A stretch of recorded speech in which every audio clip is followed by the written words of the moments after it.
श्री साई सच्चरित्र अध्याय 11। सगुण ब्रह्म श्री साई बाबा डॉक्टर पंडित द्वारा पूजन। हाजी सिद्दीक फाल्के तत्वों पर नियंत्रण।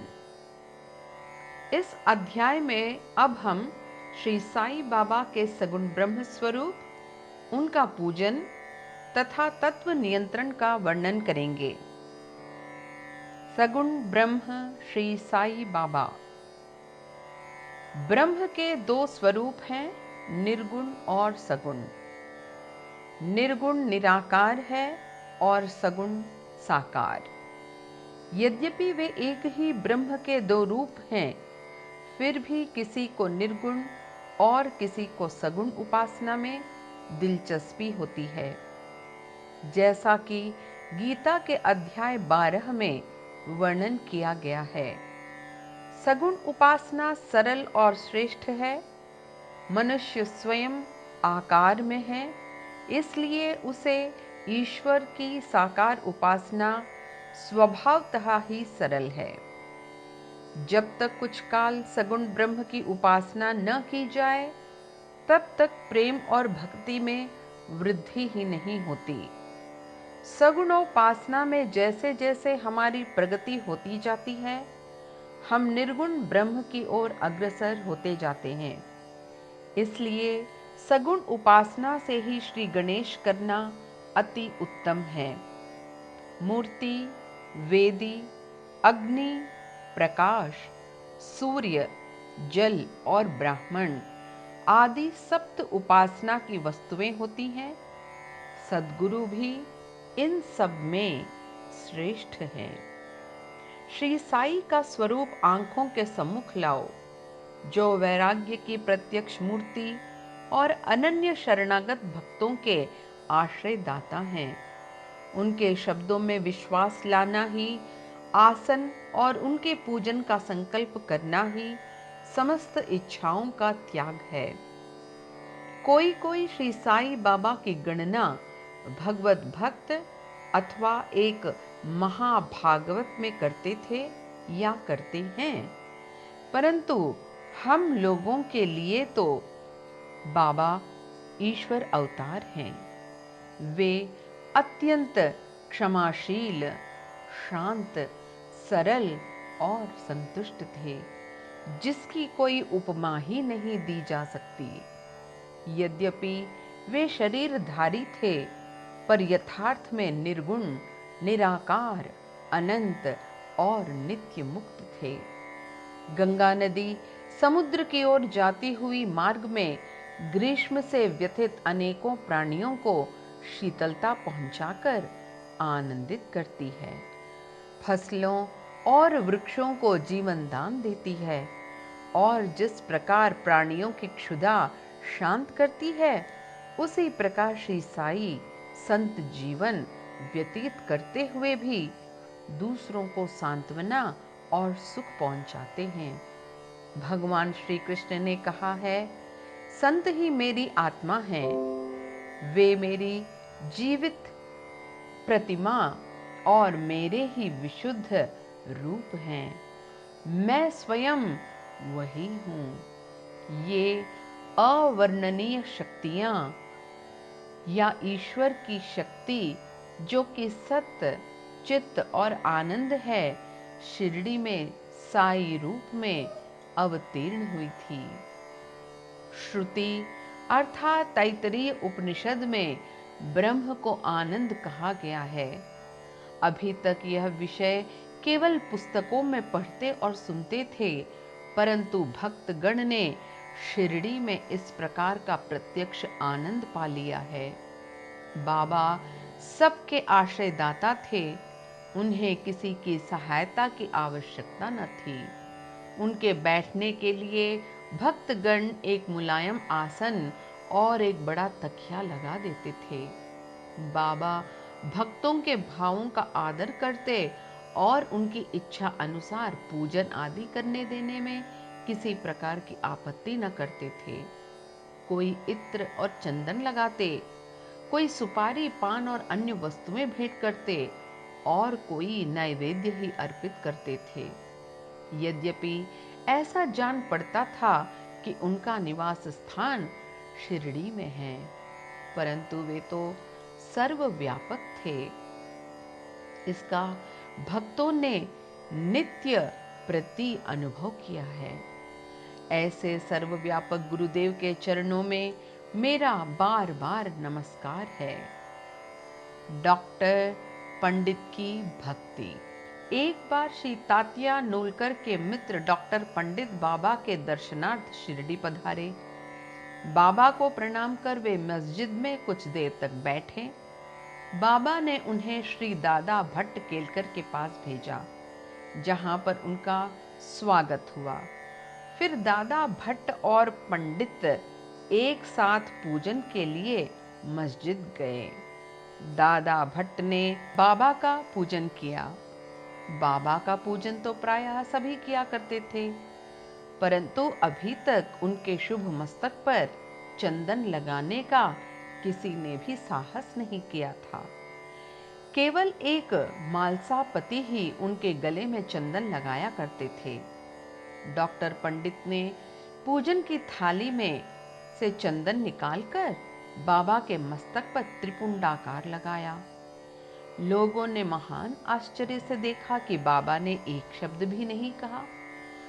संध्या समय दादा भट्ट ने बाबा से पूछा, क्या कारण है कि आप दूसरों को तो मस्तक पर चंदन नहीं लगाने देते, परंतु डॉक्टर पंडित को आपने कुछ भी नहीं कहा? बाबा कहने लगे, डॉक्टर पंडित ने मुझे अपने गुरु श्री रघुनाथ महाराज धोपेश्वर कर, जो कि काका पुराणिक के नाम से प्रसिद्ध हैं, के ही समान समझा और अपने गुरु को वे जिस प्रकार चंदन लगाते थे, उसी भावना से उन्होंने मुझे चंदन लगाया। तब मैं कैसे रोक सकता था? पूछने पर डॉक्टर पंडित ने दादा भट्ट से कहा कि मैंने बाबा को अपने गुरु काका पुराणिक के समान जानकर ही उन्हें त्रिपुंडा का चंदन लगाया है, जिस प्रकार मैं अपने गुरु को सदैव लगाया करता था। यद्यपि बाबा भक्तों को उनकी इच्छा अनुसार ही पूजन करने देते थे, परंतु कभी कभी तो उनका व्यवहार विचित्र ही हो जाया करता था। जब कभी वे पूजन की थाली फेंककर रुद्र अवतार धारण कर लेते, तब उनके समीप जाने का साहस किसी को भी नहीं हो सकता था। कभी वे भक्तों को झिड़कते और कभी मौन से भी नरम होकर शांति तथा क्षमा की मूर्ति से प्रतीत होते थे। कभी कभी वे क्रोध अवस्था में कंपायमान हो जाते और उनके लाल नेत्र चारों ओर घूमने लगते थे। तथापि उनके अंतःकरण में प्रेम और मातृ स्नेह का स्रोत बहा ही करता था। भक्तों को बुलाकर वे कहा करते थे कि उन्हें तो कुछ ज्ञात ही नहीं है कि वे कब उन पर क्रोधित हुए। यदि यह संभव हो कि समुद्र नदियों को लौटा दे, तो वे भक्तों के कल्याण की भी उपेक्षा कर सकते हैं। वे तो भक्तों के समीप ही रहते हैं और जब भक्त उन्हें पुकारते हैं तो वे तुरंत ही उपस्थित हो जाते हैं। वे तो सदा भक्तों के प्रेम के भूखे हैं। हाजी सिद्दीक फाल्के। यह कोई नहीं कह सकता था कि कब श्री साईं बाबा अपने भक्त को अपना कृपा पात्र बना लेंगे। यह उनकी इच्छा पर निर्भर था। हाजी सिद्दीक फाल्के की कथा इसी का उदाहरण है। कल्याण निवासी एक यवन, जिनका नाम सिद्दीक फाल्के था, मक्का शरीफ की हज करने के बाद शिरडी आए। वे चावड़ी में उत्तर की ओर रहने लगे। वे मस्जिद के सामने खुले आंगन में बैठा करते थे। बाबा ने उन्हें 9 माह तक मस्जिद में प्रविष्ट होने की आज्ञा न दी और न ही मस्जिद की सीढ़ी चढ़ने दी। फाल्के बहुत निराश हुए और कुछ निर्णय न कर सकने की कौन सा उपाय काम में लाएं। लोगों ने उन्हें सलाह दी कि आशा न त्यागो। श्यामा श्री साईं बाबा के अंतरंग भक्त हैं, तुम उनके ही द्वारा बाबा के पास पहुंचने का प्रयत्न करो। जिस प्रकार भगवान शंकर के पास पहुंचने के लिए नंदी के पास जाना आवश्यक होता है, उसी प्रकार बाबा के पास भी श्यामा के द्वारा ही पहुंचना चाहिए। फाल्के को यह विचार उचित प्रतीत हुआ और उन्होंने श्यामा से सहायता की प्रार्थना की।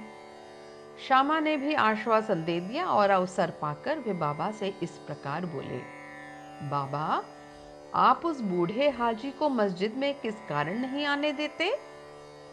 अनेक भक्त स्वेच्छापूर्वक आपके दर्शन को आया जाया करते हैं। कम से कम एक बार तो उसे आशीष दे दो। बाबा बोले, श्यामा, तुम अभी नादान हो। यदि फकीर नहीं आने देता है तो मैं क्या करूं?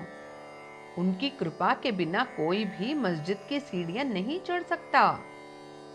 अच्छा, तुम उससे पूछाओ कि क्या वह 12वीं कुएं की निचली पगडंडी पर आने को सहमत है।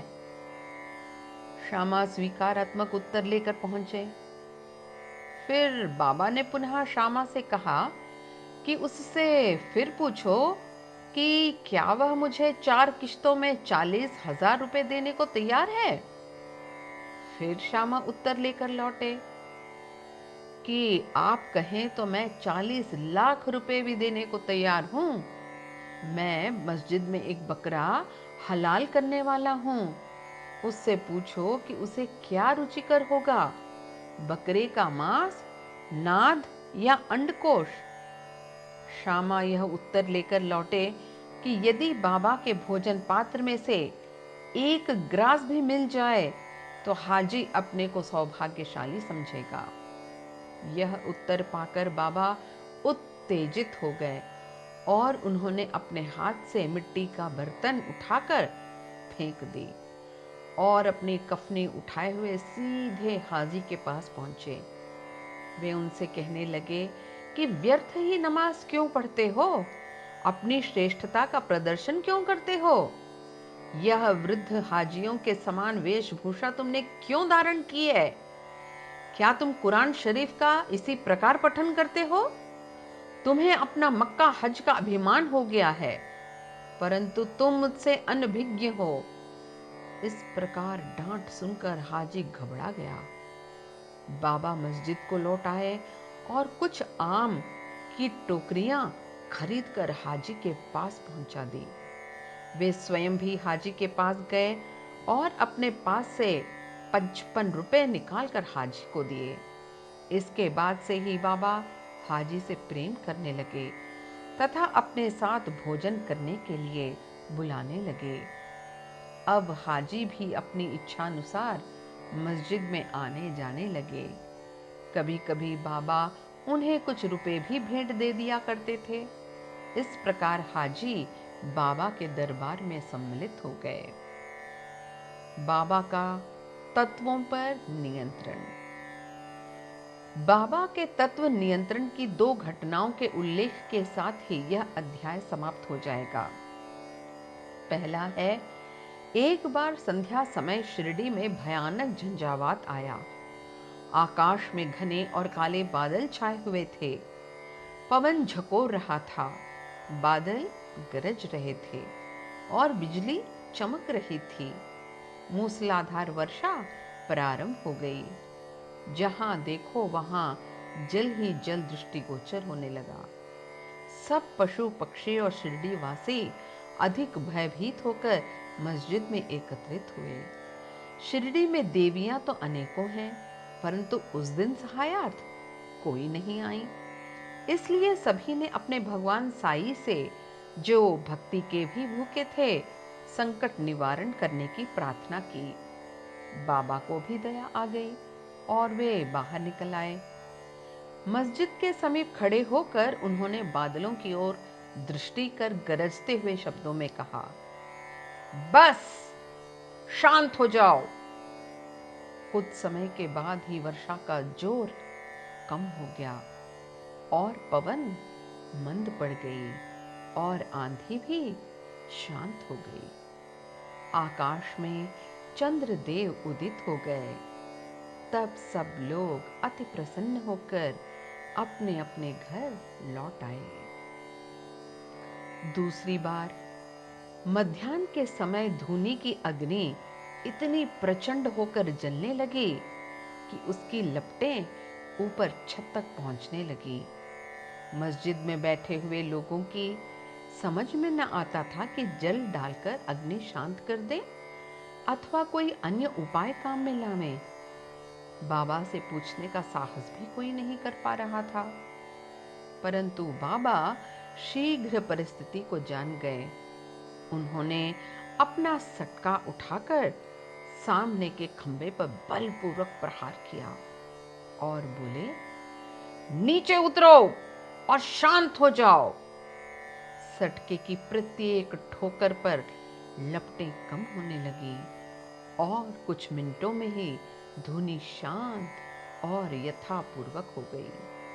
श्री साईं ईश्वर के अवतार हैं। जो उनके सामने नत होकर उनके शरणागत होगा, उस पर वे अवश्य कृपा करेंगे। जो भक्त इस अध्याय की कथाएं प्रतिदिन श्रद्धा और भक्ति पूर्वक पठन करेगा, उसका दुखों से शीघ्र ही छुटकारा हो जाएगा। केवल इतना ही नहीं, वरन उसे सदैव श्री साईं चरणों का स्मरण बना रहेगा और उसे अल्पकाल में ही ईश्वर दर्शन की प्राप्ति होकर उसकी समस्त इच्छाएं पूर्ण हो जाएंगी और इस प्रकार वह निष्काम बन जाएगा। श्री सद्गुरु साईनाथ अर्पणमस्तु। शुभम भवतु।